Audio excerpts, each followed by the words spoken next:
Hey guys, welcome to MZ Customs. I'm Mark, and it's 6-shooter time.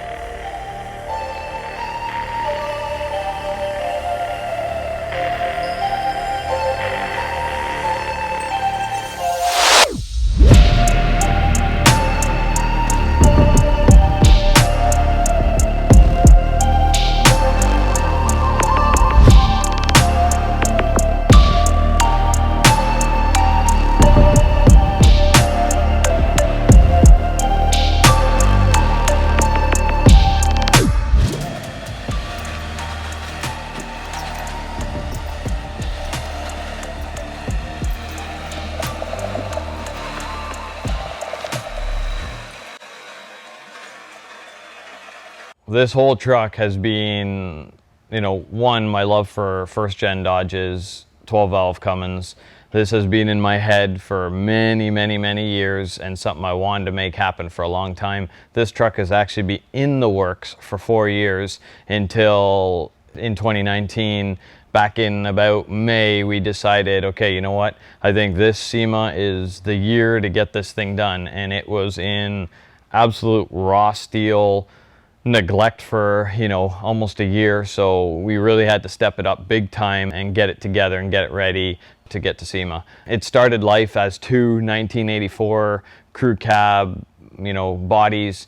I thought that I was getting decent cabs here in Canada, which is, I guess, hard to believe, but once we got them and got into them, it turned out that they were not decent cabs at all. They had so much brass weld, so much Bondo buildup. We had to pretty much cut the cabs from halfway up, down, build all new rockers, inner and outer, a whole new floor system for it, and you cannot get stuff for these cabs. You can get a few front floor panels, but nothing for the rear.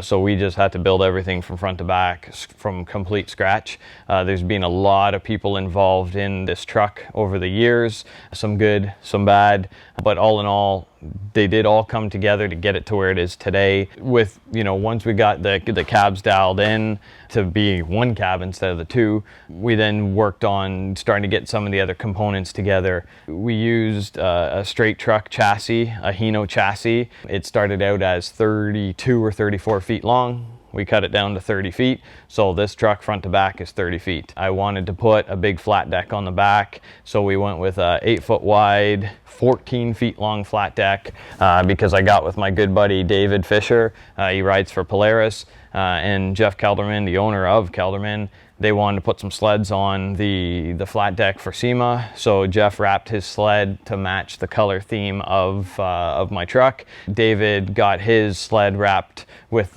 similar blue, and we put them on the deck for SEMA, and just like blew people's mind why there's snowmobiles on a deck in the middle of the desert for a photo shoot. And I still to this day get comments from so many people saying like, are you stupid? Why the hell do you have sleds on the truck? You're in the desert. I love getting comments like that because it just makes me laugh that people don't look and see that, hey, we're from Canada, we ride snowmobiles. Yes, we have, the summertime, but we get the snow in the winter. A lot of people have never seen that in their life, and that's why we brought a little bit of Canada to the desert. When it comes to stack time, with the truck being so bloody huge that I can't put little tiny stacks on it, so I got with my buddy out in Newmarket, Clarence, and he built me these 10-inch wide hexagon stacks, and they're massive on the truck. The reason that I went with hexagon is it's a 6-sided shape, and I've gone as much 6 theme as the truck, being the name 6-shooter. 6 wheels, 6 sides, so I've got hexagons all over the cover plates, on the suspension, the Cummins motor, 6-cylinder motor, just as many 6 themed as I could put on this truck.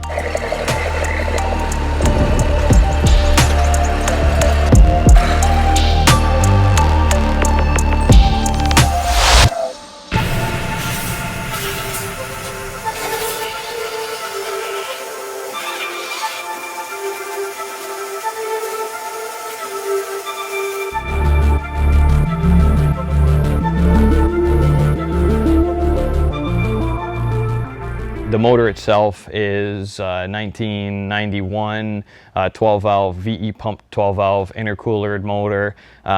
We've turned that up just a little bit, but didn't go too crazy because right now it's a show truck. We will turn it into more of a driver and get into the motor a little bit more. And the transmission, we've actually put an Eaton Fuller 10-speed trans on it because I plan to drive this truck, and you know what will look and sound better than have this truck coming on the road, not only shifting through 5 gears, I'll be shifting through 10 gears. So yeah, that's why we did that with it. I got with American Forest.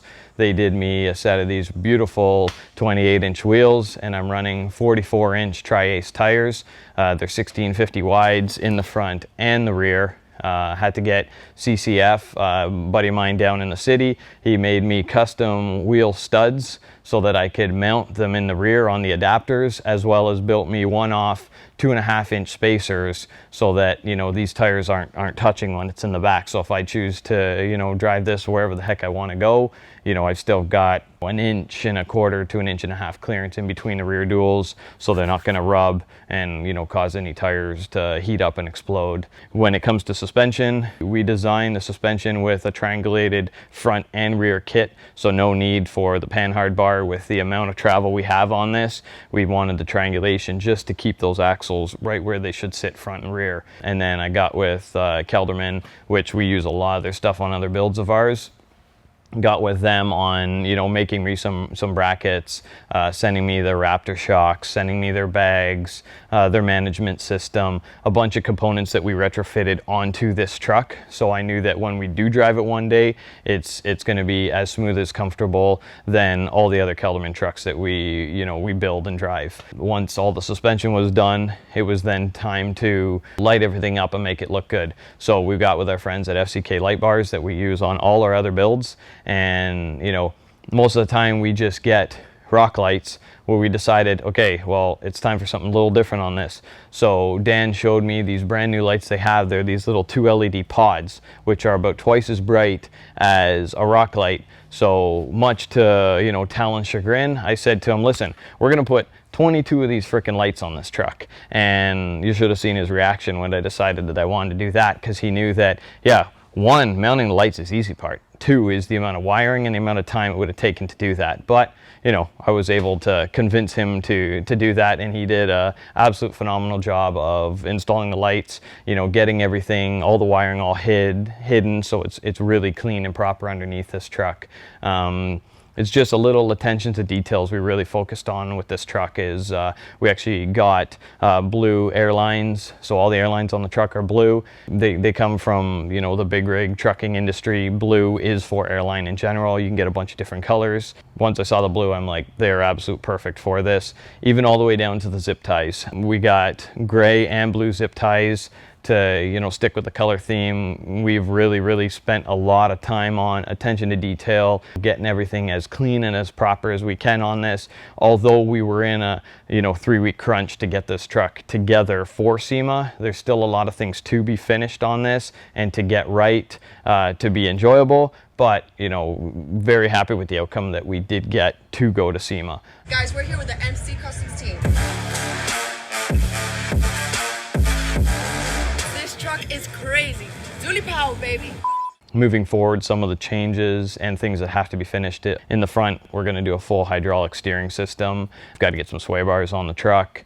Finish the interior, because the interior we're running 4th gen interior. We've got a 4th gen dash with 4th gen seats in it. They're all mounted up right now, but we just have to finish everything with the wiring, you know, build a nice center console, get the stereo all wired up. We don't want to run mirrors on it because I don't like the look of putting the mirror right on the door. So we're going to put a few cameras, 3 different cameras. We're going to have one on either side as our rear view, and we'll have one out back for, you know, monitoring behind when we back up, or just, you know, people in and around us while we're driving this thing. So just some things to finish on it, but I hope you guys are, you know, as excited about this truck as we are, and stick with us through the changes of finalizing this and coming to shows and letting people start to see this thing.